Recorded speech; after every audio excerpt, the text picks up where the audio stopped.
All right, thank you today. We're joining Cindy Steele here at the Star Fox Media podcast. It's the small business sit down.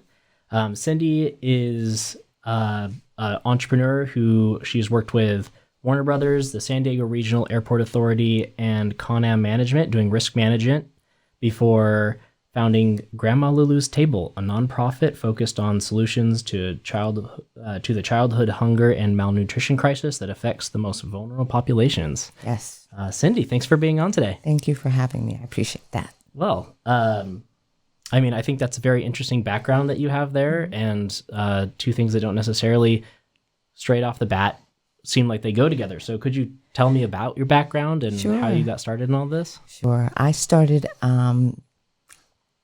back in the day. I won't go back to dates exactly, but I entered the insurance industry as a rater and a coder. And I loved insurance back then, and then I moved up into an agency, and then I finally decided there was an opportunity with Warner Brothers that came along that they were opening up their retail stores. Do you remember the Warner Brothers studio stores that were all around? Slightly. You know, they started and they blew up. They were everywhere in all the cities, in Times Square, in Hawaii, all over the country, in Vegas. And as a retail operation, they wanted somebody with a corporate corporate insurance background, and so I stepped over. Instead of being on the insurance company side or the insurance agency side, I stepped over as a client and started doing risk management for them. That's amazing. Well, so how did you know that you wanted to do risk management from the beginning? No. Or was that just No. kind of fell into you? I did. And it's interesting because once you start to do it, and it just makes so much sense. And it becomes so natural because you're always thinking about what could happen and how can I try to identify that and get in front of it. And then when I do get in front of it, what are my options? So, yeah, I love it now. Yeah. And so you went from insurance, doing risk management. You did that for Warner Brothers as well then? Yes. Okay. So I placed the insurance with Warner Brothers. So Warner Brothers Studio Facilities is the foundation entity and it's the one that kind of supports the other brands or the other business entities. So being in that area and doing their corporate insurance, I supported home video. I'm sure you remember them. Warner Brothers Consumer Products, all of their business entities that were not doing production. That was my forte. Well, that's very interesting. And then it sounds like you moved to the Regional Airport Authority. Yes. And also doing risk management? Exactly. With the background of supporting retail for Warner Brothers, I decided to come down here into San Diego, and working for the San Diego Airport Authority, you kind of, and all of the concessions and all of the operations within the terminal it just was kind of a natural gradation into their risk management. And then I started doing a little bit more of the risk management for the airlines as well. Very interesting. So you moved to San Diego from Los Angeles. Yes. And how do you like it here? You know what? I love it. I've been down here 15 years now, so I love it. The first thing that's remarkable about moving from moving from Los Angeles to San Diego is you end up everywhere ahead of time. So you was that before or after the Airport Authority did you start working with the Risk Management Association?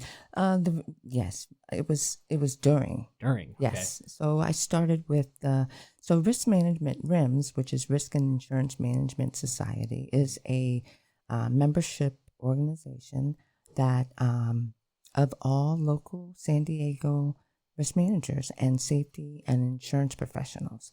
So I started on their board, I'd say about 7 years ago, and worked my way up through the board and was vice president for 2 years, and then for 3 years I was president.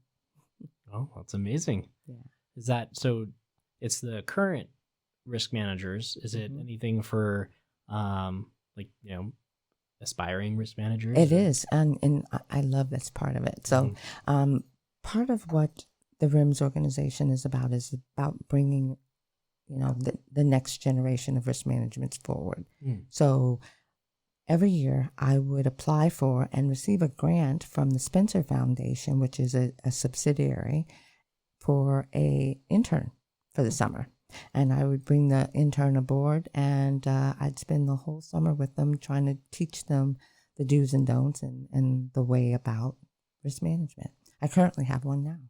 Oh, that's very awesome. And then, so you're working in risk management your whole career, and then you decide to take this giant switch into starting a nonprofit to feed children and some of the most vulnerable populations. Yeah. How does that come How about? do you go there? Well, it was something I was doing privately, and unbeknownst to anyone, actually. Just some of my closest friends knew that I was doing it, and I would just pack up a bag of food, drinks, snacks, and I would deliver it. And I just, thank them for just, thank you and enjoy this and have a good day.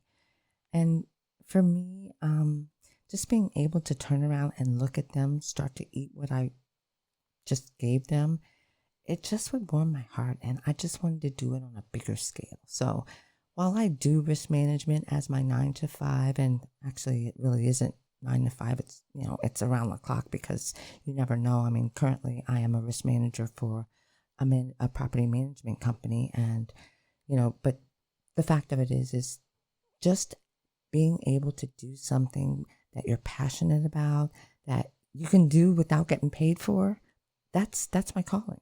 And feeding people is my calling. So being able to take stand-up Grandma LuLu's, go out to locations where people are hungry and feed them. That's all I want to do. That's all I want to do. It's amazing. So could you tell us a little bit more about what is Grandma LuLu's Table? What's the concept? Perfect. And yes, I can. And how is that different than, a soup kitchen or something like that? Because we're going to them. If you're really hungry, you don't have the energy to trek down somewhere to get something to eat. It's easier. And you're going to be stuck in your head, right? Because you're in your condition. So if I just roll up on you and we can provide you food right where you are, on a mobile, because we'll be driving a mobile kitchen, then, I can also enlighten and try to brighten up your day, because it's not just giving you food, but it's also giving you, and we are doing plant-based food. Okay. That's another important aspect of what we're doing, but being able to deliver that food to them hot, because most of it will be, and to give them some conversation, some uplifting, just encouragement is really what we're about. And what makes us different is that we're going to them and that we are plant-based, because what's important to understand, and most people already know that, in communities where, money is an issue and people are struggling, there appear to be 3 medical conditions that plague everyone. Now, I've heard these conditions are hereditary, and that may be. I'm not a doctor, but I also believe they're conditional, and that would be high blood pressure, hypertension, diabetes, and obesity. And a lot of that can come from the diet that somebody inherits down the family line. So if grandma cooked this way, mom cooks this way, and you learn to cook that way, you're going to just repeat that. So what I want to make sure of is that people get introduced to plant-based, and that it's so good that they're willing to just maybe introduce it into their diet, maybe for just one day, right?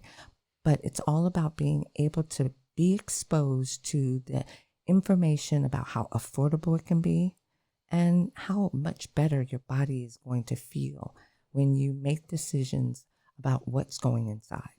No, it makes sense, because I think I'm trying to think about it like, if someone was to pass out some money to someone who was homeless or something like that, Right. and they went to a local, restaurants, or maybe a little bit more expensive, like Right. sit-down restaurants and everything like that. So you go to something like a fast food. A fast food. You get your carbs, you get meat, Right. that's pretty much it. That's French it. fries, fried Right. foods, things like Right. that. Right. So you're missing the whole nutritious Exactly. vegetable plant. Exactly. So, And if you teach them kind of if you give them an idea of what it takes to make the meal more meaningful to their body, it's all about their body, right? And how their body responds to what it is that they're eating. If you give them a little guidance and then you show them by they're going to taste it and then give them something and give them something to go and look for, then you're going to make an impact, because fast food is everywhere, and it's in all of our low income neighborhoods, and it's just perpetuating a habit. I want to give them an alternative. So that $10 that you're spending at that fast food restaurant, if you walk into a place like Sprouts or Trader Joe's, or even to the grocery store, you can make some selections that $10 is going to stretch a little bit further. Mm-hmm. And ultimately, it's going to be something that your body's going to be grateful you did. Yeah, that makes sense. Mm. I mean, and if you're just trying to feed someone to fill their bellies, that's one thing. If you're trying to feed them to make them healthy and happy, right, then I think that you need to do what you're doing. Yeah. I'll give you an example. You take $10 into the grocery store, and you're a mother, right? You've got $10 and you've got 2 kids to feed. You can walk in, you can buy some rice, you can buy some black beans and make some Cuban black beans, and then you can buy some plantains or some other type of vegetable to go with that. And that will not only feed you that day, but you'll have leftovers. And if you look at that, the beans are your protein, and the plantains or some sort of vegetable would be that vegetable element, and the rice will help you to feel like you've eaten something of substance. Again, it's all about introducing something and giving them education on how these items will react in their body. Makes sense to me. Yeah. So, what exactly has been your biggest challenge so far in getting this off the ground? I mean, from what it sounds like, this is kind of a newer thing for you. You're just making this transition now. Right. So what so far has been the greatest challenge? The new? Being new, yeah. I mean, most people there are organizations that support nonprofits that kind of have a unwritten rule that, you have to be around a while. And being new, once I get past that hurdle, I think things will open up a little bit more for me. But in the meantime, I'm just going to knock on every door and say something to everybody walking by. Hey, look, we can feed these people. We can show them how choices that they make will impact their body. Because again, we don't want to contribute to a condition that already exists, right? We want to make a difference. And we're about sustainability. We're about keeping things natural, but just using things like celery and onions and garlic to help flavor something. Yeah. It'll taste great. Yeah. You just have to put a little bit of care into it. And, you introduce it to them the right way where it's yummy. Yeah. They'll come back. They'll want to do it again themselves. Absolutely. That's beautiful. So what's the future for Grandma LuLu's table? Is it where are you going? Where are you taking it? Well, right now, we're going to start off focused on kids. We're going to start off in October, and every Saturday morning, we're going to go out and we're going to feed them breakfast. Now, when I say breakfast, it's not just pancakes, right? It's actually whatever food we want to give them that day. So it may end up being something that people would view as a dinner meal, right? But we're going to give them that. We're going to give them a little bit of exercise, with some music, because kids, you have to engage them. And then we're going to give them a motivational speaker. We have several people around the city and around the country, actually, that are making videos for the kids and, just giving them a little bit of motivation, telling them that it's important what they put in their body and cheering them on. And then we're going to give them a thank you, because we're going to work with corporate sponsors. And hopefully that we have a little campaign that we're starting called the Smile Exchange. And with corporate sponsors, they're going to give a smile to a kid. And then when that kid goes home with that food that they pick up from us that'll also include the nutritious value in it. They can go to the store and maybe buy something that they ate that day. That's beautiful. Yeah.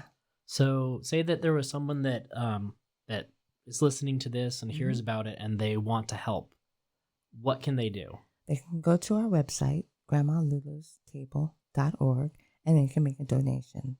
Right now, most of our funds are going to helping us get the money to buy the truck, which is very important because Kind of seems key. yeah, it is. I mean, we'll start.